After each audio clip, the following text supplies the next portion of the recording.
Oke, halo semua, gue Novia dan pada kesempatan kali ini akhirnya topiknya akan sesuai dengan nama akun gue yaitu Novia Kelana karena topiknya berhubungan dengan jalan-jalan atau berkelana.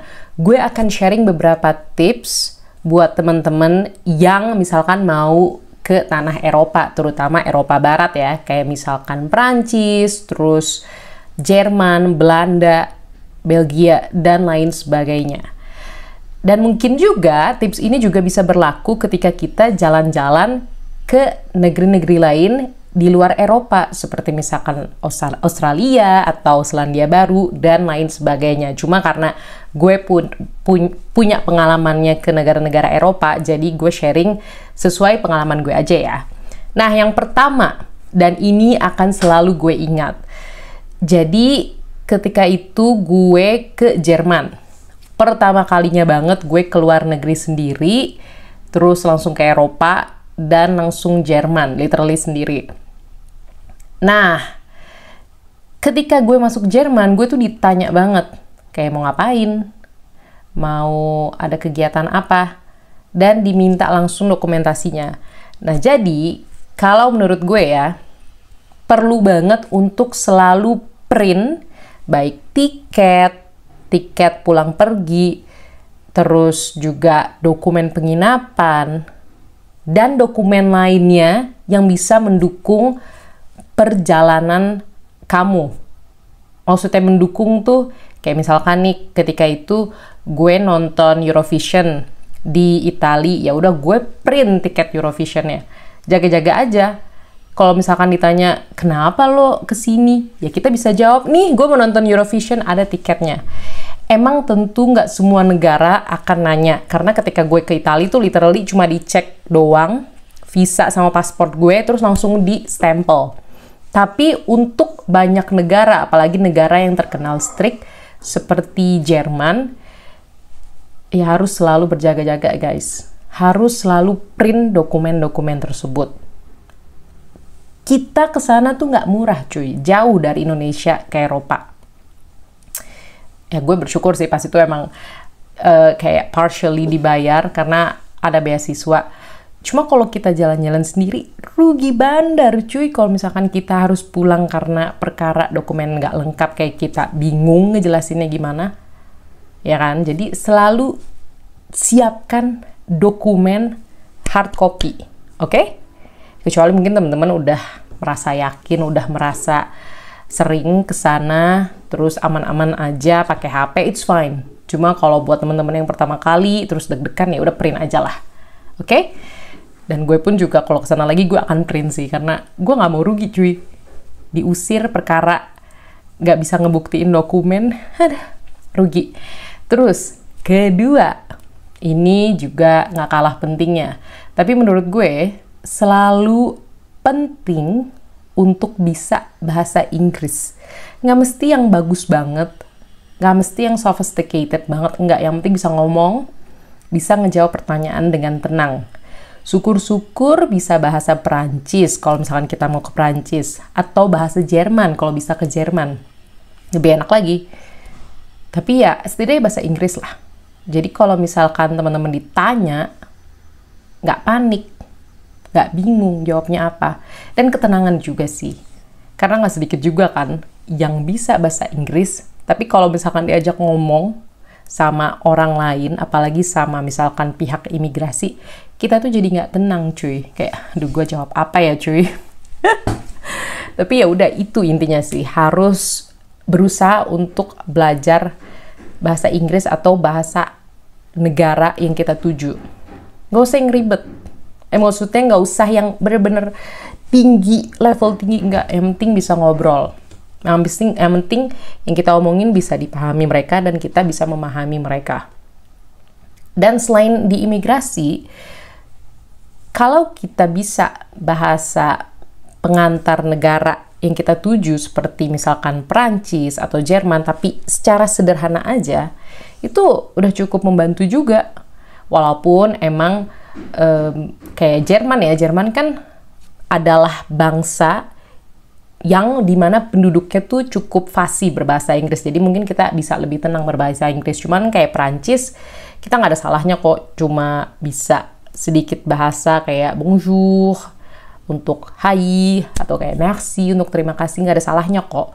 Kalau misalkan ketahuan kita nggak fasih, tapi kita mau usaha, mereka tuh mau bantu. Walaupun tentu nggak sedikit ada aja yang snob, cuma maksudnya tidak ada salahnya untuk belajar bahasa-bahasa sederhana atau bahasa yang diperlukan untuk jual beli makanan atau pesan makanan deh. Bener, itu bermanfaat banget. Maka itu yang kedua ya, pentingnya untuk bisa bahasa Inggris tidaknya, atau kalau bisa lagi bahasa negara yang kita tuju. Syukur-syukur yang simple aja. Oke? Terus, yang ketiga, ini saran gue aja sih, cuma tergantung ya ke kepercayaan atau ke pilihan teman masing-masing. Cuma menurut gue, kartu kredit itu penting banget. Ngerti, mungkin teman-teman lebih prefer debit dan sebagainya macamnya, cuma dengan punya kartu kredit itu enak banget. Kenapa? Karena misalnya nih, salah satu contoh simple, gue pas itu habis belanja di sebuah toko di Paris, di Roland Garros. Jadi di sebuah toko merchandise dari kompetisi tenis. Nah, ketika di Roland Garros, gue tuh bisa dapat pengembalian tax. Cuma, apesnya adalah karena gue agak slor deh, agak teledor, kartu gue hilang, kartu kreditnya. Jangan dicontoh bagian itu. Terus karena hilang, dan ketika itu gue cuma punya satu kartu kredit, ya udah gue pakai kartu debit gue. Terus gue masukin dengan harapan itu kartu bisa di top up tax refund gue. Ternyata sampai sekarang tuh tax refund kagak balik-balik.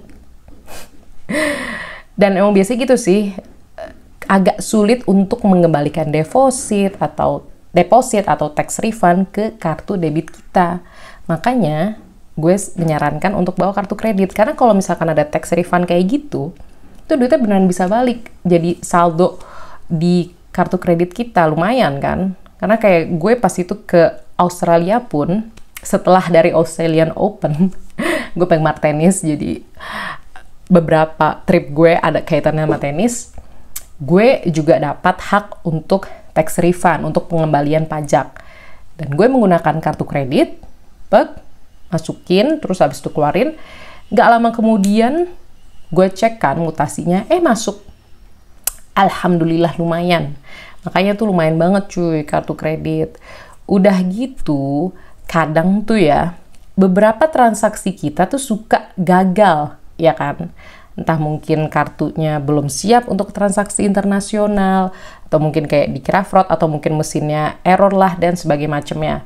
Nah, kalau misalkan error, terus kita pakai debit, amit-amitnya ya, itu saldo kita udah ketarik, itu duit kita. Dan untuk bisa balikin lagi itu susah banget cuy. Ada kemungkinan nggak balik loh, apalagi itu kita di negara orang. Tapi, kalau kita pakai kartu kredit, itu kan kita secara nggak langsung sebenarnya pakai duit bank ya. Jadi kalau gagal pun, ya 100% akan balik lagi. Lebih cepet lah baliknya sistemnya. Gue nggak tahu maksudnya detail sistemnya kenapa bisa cepet balik, cuma akan cepet balik karena itu kan bukan duit kita dan bukan kesalahan kita juga dong sebenarnya. Tapi harus diingat selalu, seperti namanya itu kartu kredit, ya kita ngutang kredit ya, harus dibayar abis dipakai ya. Apalagi kalau keluar negeri, mungkin bisa lupa udah belanja apa aja, udah serat, beli kopi lah 3-4 euro, pas lihat mutasi, waduh 60.000, 70.000, ada 5 kali. Lumayan tuh.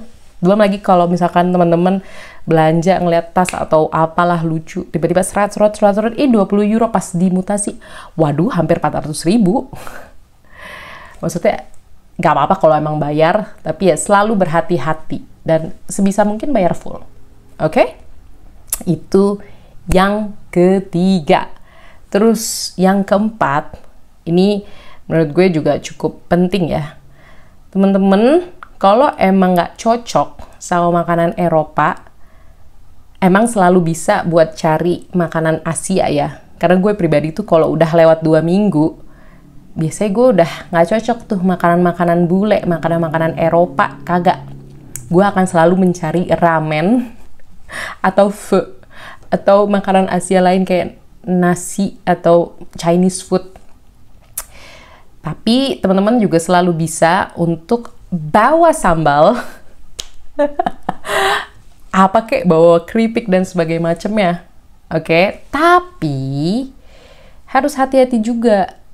Kalau misalkan teman-teman cuma bawa rendang terus ditaruh di Tupperware tanpa ngecek kebijakan dari masing-masing negara, itu bisa kena denda beneran. Jadi harus hati-hati cuy. Kalau misalkan mau bawa kayak olahan daging atau sebagainya macamnya, mendingan bawa yang udah di-seal, yang udah dijual di supermarket, dan jadi itu ketahuan, oh ini emang snack biasa loh. Atau kayak misalkan bawa saus atau sambal, mendingan yang sealed dari supermarket. Emang mungkin kadang ada temen ya mau nitip bawain sambal dong atau sebagainya macamnya, mungkin ya kalau kita punya kenalan di Eropa. Cuma daripada ambil resiko, udah kita beli aja yang dari supermarket atau hypermarket atau gimana yang udah sealed, yang masih ada tanda pabrikan. Ya udah, terus kita taruh aja di koper, gak masalah kok. Asli, jaga-jaga aja. Seperti tadi nomor 1, jaga-jaga aja cuy. Sekali lagi, tiket ke sana tuh nggak murah. Jadi, dan visanya aja susah.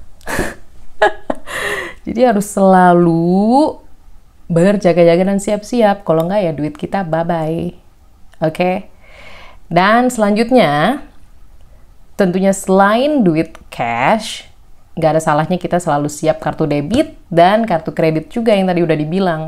Emang betul, gue pribadi kalau bisa pakai kartu kredit akan selalu pakai kartu kredit aja, cuma nggak semuanya menerima kartu kredit. Oke, jadi siapin aja juga kartu debit. Karena gue pernah nanya sama kenalan gue yang tinggal di daerah Alsace, Prancis, dia bilang, oh gue selalu pakai debit kok. Tapi kan dia tinggal di Prancis, ya kan? Dan kalau keliling Prancis terus ada masalah ya, dia lebih enak ngurusnya. Nah kalau kita jauh bu, kalau misalkan ada masalah kartu debit di Prancis, ngurusnya ribet. Ya kan, makanya gue selalu mengutamakan untuk pakai kartu kredit dulu sih. Cuma kalau emang nggak mau pakai kartu kredit, kartu debit it's fine tuh. Oke? Emang tentu ada kekurangannya, cuma nggak masalah. Overall. Oke? Selalu siap.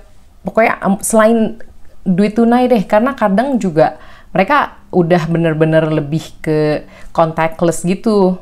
Bahkan beberapa negara ya udah pakai HP aja, pakai Apple Pay. Jadi harus selalu siap juga ya.